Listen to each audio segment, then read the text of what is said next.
মিলাদুন্নবী শুধু মাহফিল আয়োজন করার মধ্যে সীমাবদ্ধ না, তবরুক বিতরণ করার মধ্যে সীমাবদ্ধ না, যে যেভাবে পারে চাইলে মিলাদুন্নবী উদযাপন করতে পারবে। রবিউল নূর শরীফ এটা আমাদের জন্য অত্যন্ত রহমতের মাস, বরকতের মাস, মাগফিরাতের মাস, নাজাতের মাস।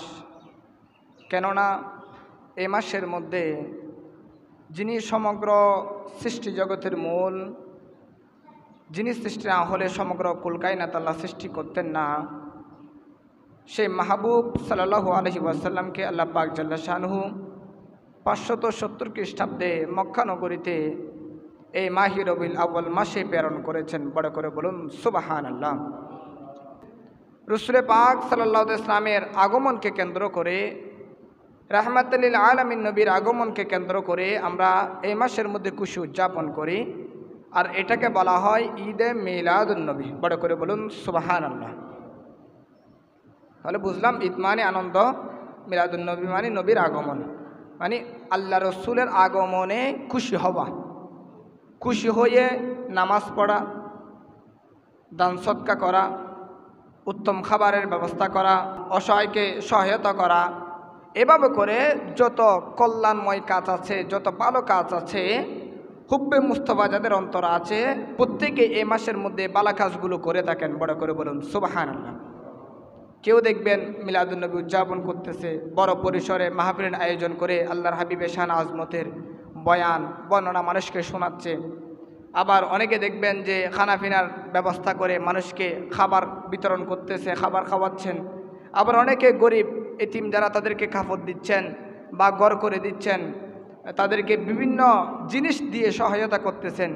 এগুলো হলো একমাত্র আল্লাহর হাবিব দুনিয়ার মধ্যে যে এসেছেন সেই আগমনকে কেন্দ্র করে খুশি উদযাপন করা। বড় করে বলুন সুবহানাল্লাহ।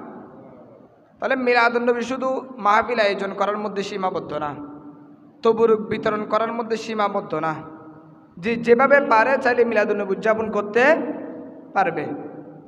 যেমন আল্লাহ রসুল যেদিন দুনিয়ার মধ্যে এসেছে সেদিন আবুল আহাবও মিলাদুন্নবী করেছে। আবুল আহাবের কাছে একটা গোলাম ছিল, উনি একজন মহিলাকে খরিদ করেছিলেন গোলাম হিসেবে। যখন ওনার কাছে খবর আসলো যে ওনার ভাই হযরতে আব্দুল্লাহ রাদিয়াল্লাহু তাআলা আনহু ঘরের মধ্যে একজন পুত্র সন্তান জন্মগ্রহণ করেছে, দুনিয়ার মধ্যে এসেছে, সেই খুশিতে আবুল আহাব তার দাসী, তার যিনি গোলাম, ওই গোলামকে আজাদ করে দিয়েছেন। বড় করে বলুন সুবহানাল্লাহ। গোলামকে আজাদ করে দিয়েছেন। গোলামকে বলতেছেন যে আজ থেকে তুমি আজাদ, তুমি আর আমার খেদমত করতে হবে না, গোলামি করতে হবে না, তুমি তোমার জীবনকে স্বাধীনভাবে উপভোগ করতে পারবা, তোমাকে আমি আজাদ করে দিলাম।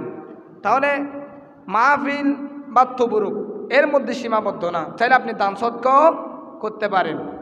একজন অসহায় মানুষ, তার ঘর নাই, চাইলে আপনি মিলাদুন্নবী উপলক্ষে তার ঘর বেঁধে দিতে পারেন। একজন গরিবের মেয়ে বিবাহ দিতে পারতেছে না, আপনি চাইলে মিলাদুন্নবী উপলক্ষে ওই মেয়েকে বিবাহ দেওয়ার ক্ষেত্রে আপনি সহযোগিতা করতে পারেন।